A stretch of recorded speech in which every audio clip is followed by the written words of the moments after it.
이번 주에 톡방에서 있었던 이슈를 잠깐 말씀드리면 그런 얘기를 많이 하지 않습니까? 평당론자들도 마찬가지고 집 사면 안 된다는 사람들 마찬가지고 집값이 떨어질 거다 하는 사람도 마찬가지고 또는 공부가 제대로 되어 있지 않는 분들은 집값 언제 떨어질까요? 부터 시작해서 집값 떨어지지 않을까요? 부터 시작해서 뭐 별의별 얘기들이 굉장히 많이 있습니다. 그런데 사실은 가장 중요한 거는 경제적인 기본 베이스가 깔려있지 않다 보면 집을 사게 되면 집값이 떨어질 것이다. 떨어질 수도 있을 것이다. 그래서 못 산다. 살 수가 없다. 이렇게 생각하시는 분들이 많이들 계시죠. 무주택자 대부분이 그러시고요. 생각을 해보세요. 내일 가격이 오를 거야 라고 생각을 한다면 적어도 1년, 2년, 3, 4년 후에 또는 10년 후에 장기적으로 가격이 오를 거라고 생각한다면 나는 지금 돈이 없어 집을 못 산다라는 건 순 거짓말이에요. 왜? 어디서 빌려서라도 집을 살 거예요. 그래서 영끌이란 단어가 작년에 되게 유행을 했었고요. 집값이 오른다고 생각한다면 무슨 수를 써서라도 집을 살 것이고요. 집값이 떨어진다고 생각하는 순간 떨어질지도 모른다고 생각하는 순간 돈이 있어도 집을 사지 않습니다. 그거는 당연합니다. 전자를 인플레이션이라고 그러죠. 재화의 가격이 오를 것이다 라고 생각하는 건 인플레이션의 베팅. 삼성공 강의에서도 삼성공 책에서도 이야기했던 투자와 투기의 다른 점. 투자는 인플레이션 해칭이에요. 현금 가치가 휘발이 되는 걸 갖다 막기 위한 행동이에요. 반면에 이제 디플레이션, 가격이 떨어질 거라고 생각하는 사람들은 절대 집을 사지 않죠. 당연하죠. 그죠? 인플레이션도 계속 발생하고 그럴 수 있는데 언제까지나 계속 집값이 오를 수는 없을 것이다. 그 부분에서는 저도 동의를 하죠. 왜냐면 이때까지 떨어진 거는 큰 틀에서는 두 가지인데요. 하나는 압도적인 입주 물량. 1990년 초 1기 신도시 집단적인 공급. 2기, 3기는 파급력이 좀 약했고요. 잠실에 엘리트 들어갔던 부분들이나 이명박 대통령 때 이제 세곡 내곡에 거짓말 좀 못해서 반값 아파트 사전청약을 받았던 그런 시장의 교란 행위 이런 것들 압도적인 입주 물량에 굉장히 힘들어했던 서울도 마찬가지고 수도권도 마찬가지고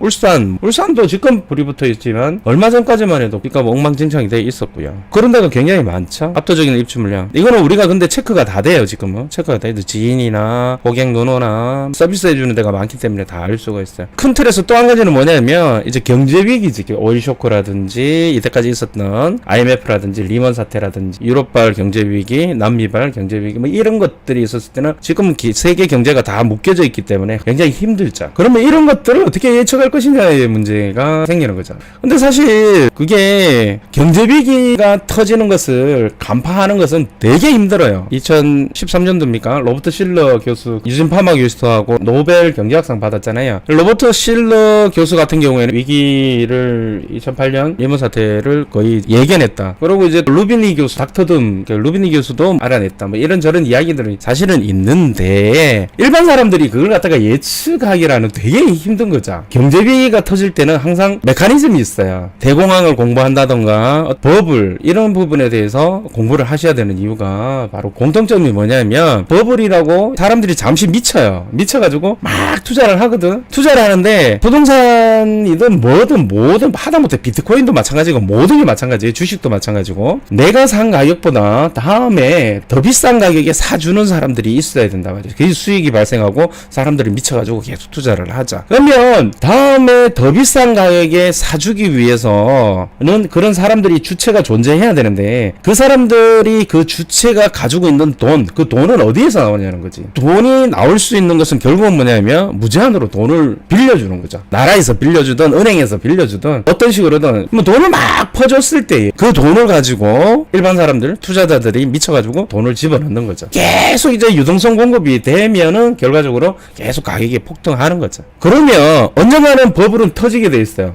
터질 수밖에 없지. 왜? 돈이 무한대로 계속 갈 수가 없으니까요. 돈이 무한대로 가면은 하이퍼 인플레이션이 일어나가지고 정말 짐바브웨처럼 계란 하나에 짐바브웨 1조 달러 이딴식이 되는 거죠. 그럼 이제 사람이 살 수가 없는 거죠. 그렇다고 해서 다시 물물교환 시대로 갈 수도 없는 거고요. 그러니까 메커니즘 자체가 그런 거예요. 돈이 막 풀려서 돈을 다 빌려서 그걸 갖다가 다시 투자를 해서 미쳐서 계속 투자를 했을 때 언젠가는 버블이 딱 터지는데 그 버블이 터지는 메커니즘을 어떻게 알 수 있느냐. 정확하게는 찝지는 못해도 대충 돌아가는 상황은 알 수 있는 것이 바로 뭐다? 가게에서 기업에서 그 돈을 갚지를 못하기 때문에 그런 거예요. 그러면 갚지를 못한다는 것은 이론상으로 자 내가 누가 누구한테 100억을 빌렸어. 뭐 10억이라고 합시다. 1억도 좋아요. 빌렸는데 이자가 없다면 이자가 뭡니까? 돈의 값어치잖아요. 돈을 빌려주는 대신에 피드백 해주는 거잖아요. 그러면 그 돈의 값어치를 빵원이다. 그러면 돈이 흔해 빠져서 내가 100억을 투자해서 손해봤어도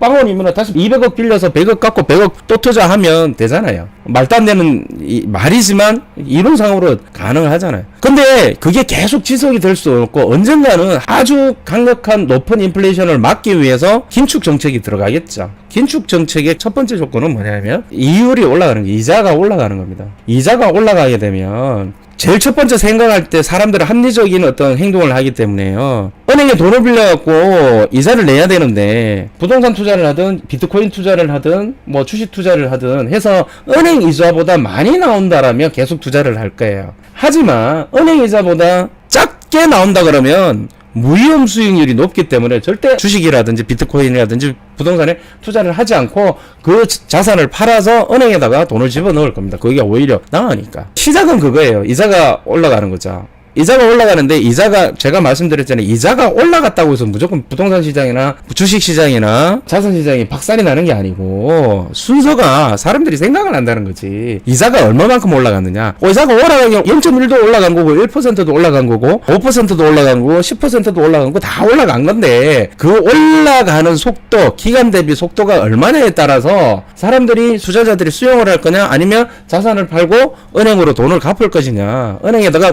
돈을 맡길 것이냐 판단을 한다는 거죠.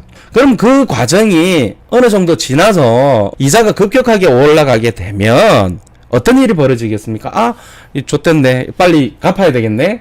자산을 팔아서 갚을 거다. 그럼 시장에 매물이 많이 나올 것이고요. 당연하지 않겠어요? 그러면서 자산을 팔아야 되는데 매물이 나오니까 서로 매물이 쏟아지고 매물을 부른다라는 거는 주식 투자를 해본 사람은 다 알 겁니다. 그러면 이제 잘 안 팔려. 그러면 가격 낮춰. 그런 식으로 조정이 되겠죠. 그러면서 결과적으로 만기가 돼서 은행은 채권을 회수하려고 할 것이고 돈을 갚으려고 하는데 돈을 갚지 못하는 사람이 한 사람, 두 사람, 세 사람, 네 사람 늘어날 거다 말이죠. 그럼 결과적으로 뭡니까? 팡 터지기 전에 그 앞에는 항상 뭐다? 전조증상은 연체율이라는 거지. 연체율. 그래서 빅쇼트 영화를 보면 그 나오잖아요. 리먼 사태를 예견했던 4명. 그 사람들이 투자를 해서 하락에 베팅하죠. 공매도를 하는 거죠. 하락에 베팅을 하는데 이 사람들은 무슨 근거로 하락에 베팅을 했을까? 대출을 해주는데 서브프라임 모기지. 집주인이 개새끼 이론으로 대출을 내는데 대출을 해주는 사람이 아니고 강아지인데도 불구하고 대출을 해줬다라는 거죠. 그러니까 대출 리스크 관리가 전혀 안 됐다라는 거지. 보통 여신기관에서 돈을 빌려줄 때에는 항상 채권을 회수, 즉 이 사람이 이자를 제대로 내고 원금을 제대로 갚을 수 있을 것이냐는 분명히 신용도는 본다 말이죠. 보는데 그런 거 전혀 안 보고 스트립 댄스한테도 집이 5채 있는데도 그 풀 대출 땡겨서 또 가격이 오르면 오른 만큼 대출을 더 해드릴게요 하면서 대출 상사들이 대출을 해줬단 말이죠. 그렇게 무식하게 대출을 아무 생각 없이 대출을 일본에 잃어버린 심지어 1990년도에 버블 터졌을 때도 마찬가지였다는 거죠. 그래서 2.5% 이자가 6%로 올라가면서 그때부터 무너지기 시작했고 연체율이 늘어난다는 거죠. 제가 말씀드렸다시피 이자가 올라가면 무조건 자산시장이 박살이 난다가 아니고 올라가는 속도가 얼마만큼 급격하냐. 즉 내가 자산 투자를 해서 벌어들이는 돈과 내가 이자를 갚는 돈과 이 수익률 비교를 해서 이자보다 수익률이 높으면 계속 투자를 할 것이고 이자가 더 높아지면 자산을 팔아서 이자를 갚고 원금을 갚고 오히려 이거 해봐야 돈 안 되니까 은행에다 돈 맡겨야 되겠다. 무위험 수익률로 간다. 그런데 그러한 과정 속에서 자산시장이 하나 둘 매물이 부르면서 팔지를 못하고 결국은 대출금을 갚지를 못하고 이자를 갚지 못해서 연체율이 계속 늘어났을 때에 이제 버블의 징조가 나온다라는 거죠. 맞죠? 논리적으로. 그럼 버블의 징조는 결국 연체율이라는 데 지금 가계대출이 문제가 되고 주택담보대출이 문제가 되고 미국에서 한국에서 유럽에서 중국에서 일본에서 돈을 막 풀어 제끼는데 이렇게 풀 때는 코로나 때문에 풀지만 나중에 결과적으로 이걸 언젠가는 회수를 할 건데 그 회수를 할 때는 이자를 올리고 그걸 견딜 수 있느냐 견딜 수 없느냐 그걸 본 다음에 버블이 터지기 전에는 연체율을 봐야 됩니다. 이걸 제가 톡방에서 이야기를 쭉 풀어 나갔더니만 많은 분들이 이제 이야기가 나온 거예요. 그럼 연체율이 도대체 도대체 어디서 보면 되냐 이거지. 그래서 제가 이제 말씀드릴게요. 여기 보면 FRB 패드에서 데이터를 내어줍니다. 여기 보시면 각 분기별로 여기 패드에서는 분기별로 이제 요거 리얼 에스테이트 론 해서 이게 레지던셜 이제 주거용, 커머셜 이제 상업용 이제 다 팜랜드에서 이게 농지 뭐 이래 가지고 이걸 가지고 돈을 빌렸던 사람들이 대출금이죠. 대출금에 대한 연체율입니다. 연체율. 자, 그러면 우리가 리먼 사태 때 터지기 2008년 9월 15일 날 리먼 사태가 터졌어요. 터졌을 때 보면 2008년 9월 달이니까 3분기다. 그죠? 요 3분기에 보면 5.28% 연체율이. 그러고 나서 터지고 나서 연체율이 10% 2012년 4분기까지 연체율이 10%를 넘어갑니다. 자, 여기서 보면 이미 여기 때는 빵 터졌을 때니까 당연히 빚을 못 갚으니까 연체율이 높아지는 거고, 이제 전조정상을 한번 보자고. 전조정상. 자, 연체율이 지금 보면 1985년부터 나오는데 실질적으로 데이터는 1991년부터 있습니다. 1분기부터. 자, 연체율이 3%에서 쭉 2%로 쭉 줄어들면서 2000년도 초에는 1%까지 떨어지고요. 연체율이. 그러니까 돈을 잘 갚는다는 얘기죠. 그러다가 서브프라임 모기지 사태가 벌어지기 전 몇 년 전까지는 이때는 연체율이 계속 1%죠. 그러니까 돈을 막 빌려줘도 연체가 없으니까 더더욱이 돈을 빌려주겠죠. 막말로 이야기해서. 물론 이제 세부적인 디테일한 거는 또 틀릴 수 있지만. 자, 그러다가 급격하게 2007년도에 2%로 올라서기 시작해서 매 분기마다 엄청난 속도로 연체율이 높아집니다. 2.38, 2.9, 3.5. 이 지난 10년간은 2%에서 계속 놀다가 여기 보면 급격하게 높아집니다. 그래서 2008년 3분기에는 4.92, 2008년 4분기에는 5.99, 뭐 이런 식으로 해서 급격하게 1, 2년 사이에 급격하게 올라갑니다. 올라가니까 빵 터지는 거죠. 물론 이제 여기 올라갔다가 빵 터지지 않고 진정될 수도 있지만 결과적으로 유추 해석해 보면 짧은 기간 내에 이자율이 높아졌고 거기에 따라서 자산시장을 물건을 팔아서 갚는데 갚지 못하니까 결과적으로 이런 상황이 도래가 됐던 거예요. 이거 연체율입니다. 연체율. 이자율이 아니고. 결과론적이죠. 그러니까 버블이 터지기 바로 전자정상은보다 연체율이다. 이렇게 급격하게 연체율이 높아진다라면 우리는 조심을 해야 되겠다라는 생각을 하는 거죠. 그러고 나서 리먼 사태가 터지고 나서 2016년도부터 연체율이 계속 낮아집니다. 낮아지고 지금 현재 2020년 4분기에도 1%로 떨어집니다. 그러면 연체율이 낮으니까 이게 좋은 거냐? 라고 물어본다면 이건 두 가지로 갈립니다. 뭐냐면 망해야 되는데 안 망하는 거야. 돈을 막 뿌리니까 지금 바이든 정부가 들어서서도 우리나라 돈으로는 상상할 수 없는 돈을 뿌리고 의회에서도 통과가 됐죠. 2,000조 원. 망하지 말고 돈 빌려주니까 안 망하는 거예요. 연체가 안 되는 거예요. 그러니까 언젠가는 이게 문제가 생기겠죠. 그러면 그 언젠가는 언제일까? 연체율이 급격하게 올라갈 때 이렇게 1.9에서 2.08, 2.29, 2.7, 3.1, 3.68, 4.6 이거 보이죠? 뭐가 막 확 올라가는 게 5.28, 6.5 막 이런 식으로 이때 빵 터질 가능성이 높아버린다는 거죠. 자, 그럼 이건 미국 거고 한국 거 봅시다.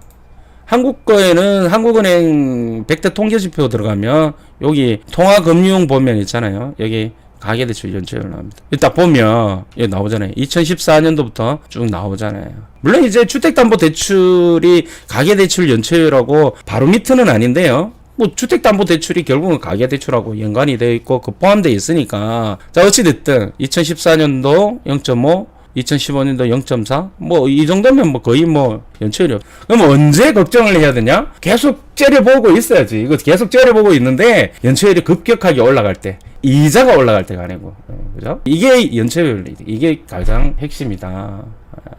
쓸데없는 공부하지 말고 이런 공부하라니까. 다 가르쳐주잖아. 당연한 거 아니야? 이게 그러니까 제발 좀 집값 먼저 떨어져요. 뭐 이딴 소리 하지 말라니까. 그 사람은 죽어도 집 못 사요. 집 못 사요. 물론 이제 어느 게 좋을까요? 뭐 이거는 충분히 있을 수 있는데 항상 하는 게 입지 좋은 데 사라고. 집값 떨어져도 그냥 걔네들은 안 떨어진다고. 떨어져도 좁게 떨어지고. 이상한 것들 집값 다 오른다고 저기 끄트머리 갖고 이상한 것 하지 말고. 이거 굉장히 중요한 거예요. 이거. 굉장히 중요한 거예요. 순간순간 제가 뭐 톡방에서는 계속 모니터링해서 뭐 이야기를 하겠지만 해야 됩니다.